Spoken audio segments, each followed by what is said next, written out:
Thanks for joining us for Issues and Answers. I'm Ian Boyne. The Scientific Research Council celebrates 55 years of contribution to national development. The SRC has played a very significant role in the country. Science and technology is a very important component of national development. The Executive Director of the SRC, Dr. Cliff Riley, is here with us to talk about the SRC's achievements and the way forward. We thank you so much for your company. Dr. Riley, good to have you.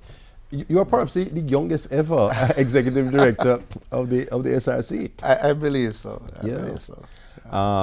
You got your PhD very early. Yes. And you have been in the academy at NCU, as well as UTech. Yeah. Good. It's good to have someone so young in steering an important institution in science and technology. How important do you see the role of the SRC?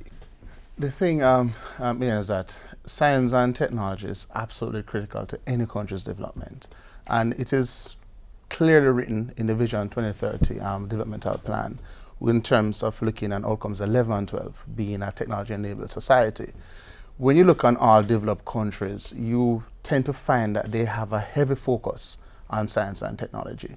Going through the university days and in terms of different stages of employment in my life, I realized that I don't think as a country we've been placing a lot of emphasis on science and technology itself, and to even go out and fully sensitize persons as to the role that science plays in their everyday life. So to me, I think as we aim towards our developmental plans and aim to be a developed country, we must anchor our plans on a science and technology policy and framework for the particular country.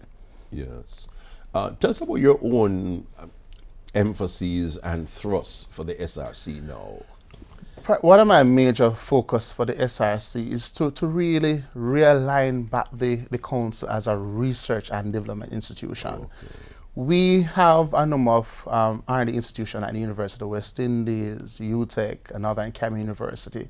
They tend to focus more on the knowledge creation. I believe that a standing research council, as a research institution, as a research arm of government, must focus on using that knowledge to foster and to facilitate development at all levels, at the grassroots level, to the academia, starting from the kindergarten, all the way through to tertiary institution, as well as business and the scientific community. So we are placing a lot of emphasis at this point on the applications of such knowledge that will lead to products, that will lead to innovations that can benefit every single Jamaican. Yeah. Let's talk about some of the main achievements of the SRC over the years. What have been some of these? Well, I'll start off with a very, what should I say, common crop. It's a crop. It's the Christmas season, so we drink a lot of sorrel. The SRC spearheaded the development and the breeding of the Bashment variety of sorrel. Oh. And that was done in the 1980s, I think 1984 to be exact. So that particular strain now, it is ready in 3 months. And it produced year-round. So gone are the days where you sit down 6 and 9 months to wait on your sorrel. So that to us was one of the major introductions to the market, the development of that Bashment strain, as well as, strengthening the sorrel industry. We received a number of awards. We received the Gleaner Awards in terms of the sorrel industry, produced a number of other products on the Hope Gardens brand. So I think the SRC was able to rebrand the sorrel in a sense and to have sorrel flowing synonymously with the name Jamaica. We have also done quite a bit of work on sugarcane and the sugar industry. We introduced a variety of sugarcane known as energy cane, with higher yields in terms of the sugar production, higher yields in terms of molasses and fiber. And that has pretty much contributed significantly to the sugar industry, increasing the productivity of that particular industry. And we have done, to start naming it, it will take an entire day, but we have done a lot of work, even in the mineral sector. We had a minerals division at Site Research Council. Yes. We focused a lot on building ceramic kilns, as well as looking on calcium carbonate deposits and studies on calcium carbonate for use in toothpaste and antacids and other products.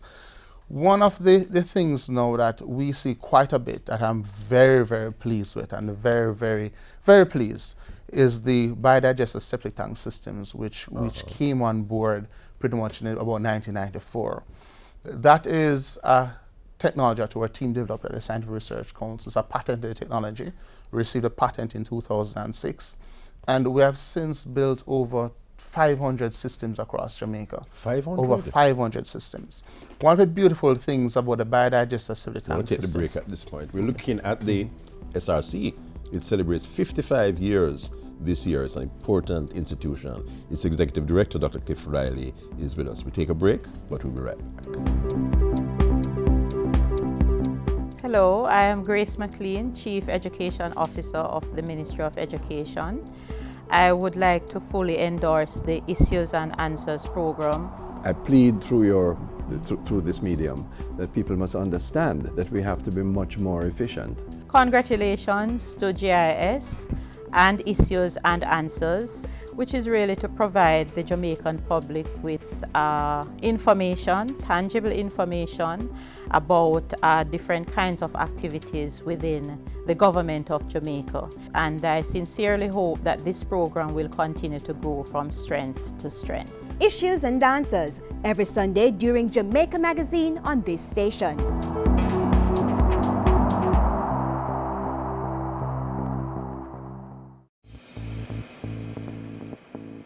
A healthy and educated people living in a clean, natural environment, reducing crime, improving the justice system and governance, building a prosperous economy.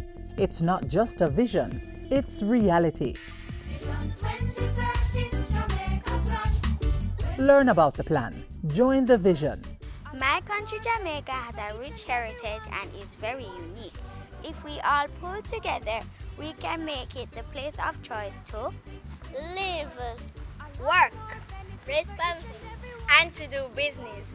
For more information on Vision 2030, call the Planning Institute of Jamaica or visit vision2030.gov.jm, your parish library, school library, or the Jamaica Information Service. The Executive Director of the Scientific Research Council, Dr. Cliff Riley, is with us. The Council celebrates 55 years of significant contribution to Jamaica. We're talking about the biodigest system, and you say 500? Over 500. So and you're looking on residential systems. The first system which was built, as a matter of fact, Ian, was in 1994 for at a residential community right at along Waterloo Road, and that system is still performing very well.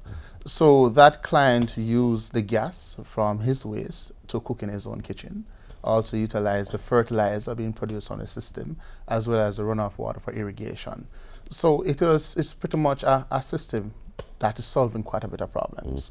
And we have installed a number of these systems residentially at different high schools. The last one we did was at Garvey Maceo and Woolmer's High School. The fire station in Sablamar, just to name a few. Now we have moved into the hospital setting. We are working on a project with the Ministry of Health, replacing 5 hospitals across Jamaica with biodigested systems that can treat their waste. And not only treat the waste, but convert into useful energy in the form of biomethane and fertilizer, in terms of organic fertilizer, as well as the irrigation quality water. So that's one of the things that we are very, very proud of. are you doing any kind of consultancy work with other Caribbean countries, you know, that might need this kind of technology? I'm happy you mentioned that, because we just started working with Haiti Brothers, and we are trying to export some of these solutions to their countries as well. My team is scheduled to leave in early January to do the evaluations and feasibility studies there. We are also focused on a number of other countries, St. Lucia, Antigua, as well as Trinidad and Tobago, because it's a patented technology. It's a structural design patent, and it's pretty much low cost. It's not a high cost system, and it lasts a lifetime. Pretty much serve it for a lifetime with multiple functions and purposes. SRC has done a lot of work also in the agro-industrial field. Talk about that's a premise on which the Scientific Research Council was pretty much established.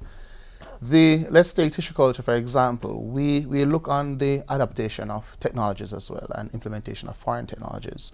We took on tissue culture in the early 1990s to revamp the agricultural sector. So we've been producing thousands of disease-free planting materials for the farmers on a regular basis. Ginger, for example, Jamaican yellow ginger, which was almost completely decimated by the fusarium wilt some decades ago. We have revamped that industry. We provide the export division over 300,000 new ginger plants every single year. Oh. The banana industry as well, we supply the banana board with hundreds of thousands of plants. We're looking on pineapples now as well to see how we can strengthen the sugar loaf as well as other type of pineapple varieties in Jamaica, make them more available. So we provide the planting materials for the farmers. We also guide the farmers in terms of the good agricultural practices. And we have extended our reach even further to the youngsters. Even the 4-H clubs and the National Commission on Science and Technology, we partnered recently to train 30 young entrepreneurs in terms of nutraceuticals. And we are pretty much positioning ourselves to train the full 97,000 persons. So these youngsters now can create the type of agriculture industry and sector that we really need locally, one which is business oriented and business driven in a sense. So we place a lot of emphasis on agriculture. We in the SRC now tend to do more work on product development and value added, because gone are the days where you export just fresh harvested yam and cassava. When you can add value to those materials, it pretty much increase or boosts your exportation value as well as the income. So we're putting a lot of emphasis on utilizing those technologies. We've done vacuum sealing, other types of minimally processed foods and so forth has entered the markets. And a lot of small business people, small people with ideas, have come to SRC and you have helped them. That is, there are creative people all over the place who have ideas. Yes. They come to you, you help them to develop their products, give them advice. Tell us about that. That is one of the things that we are well known for, in that in Jamaica, all you need, with our SRC, all you need is an idea. True. That's all you need. True. You have an idea, we'll move it from your idea to generate revenue to put in your pockets or your accounts. We develop on average no less than 60 new products every year that are introduced to the market. Most of these products are just pop out of a client's idea. They may see a plant and they say, hey, my parents used to use this particular plant for a tea. How can I develop something meaningful? We'll take that plant from a client, we'll do all the scientific studies, ensure it is safe, look on its stability, produce a product that they will accept, and that can be registered to enter the market. So we do a lot of that work. On a weekly basis, I can guarantee we have at least 100 requests from clients wanting to develop a new formulation, wanting to standardize the formulations. And as a matter of fact, a number of companies, let's take Walkerswood for example. Walkerswood products initially started at SIC. Their first set of products were developed by the Scientific Research Council. Same thing for Belcor, Portland Authentic Jerk. A number of companies were pretty much born out of the Scientific Research Council. So a number of companies which are well known came through SRC. Came through SRC. And we work with not just the micro, small and medium enterprises, we work with larger companies like Grace, for example, in terms of some of their what we call a retard or schedule process, which facilitate registration with the Food and Drug Administration in the United States. We do quite a bit of that work for Grace and other companies. But we place a lot of emphasis on MSMEs, and one of the reasons why we have a pilot plant at the Scientific Research Council, where when you come with an idea, we develop a product for you, we create this setting where you can start manufacturing your product, penetrate the market, and once you build your income to a level that you can graduate from the SRC to go off on your own and work with a larger company to your bottling, manufacturing, we facilitate that process. So we operate what you may call a food production incubator in a sense. Good. SRC continues to make its contribution, going on in its 55th year. Its Executive Director, Dr. Cliff Riley, has been our guest on Issues and Answers. Next week I'll be back. Until then, Ian Bourne wishing you a pleasant day.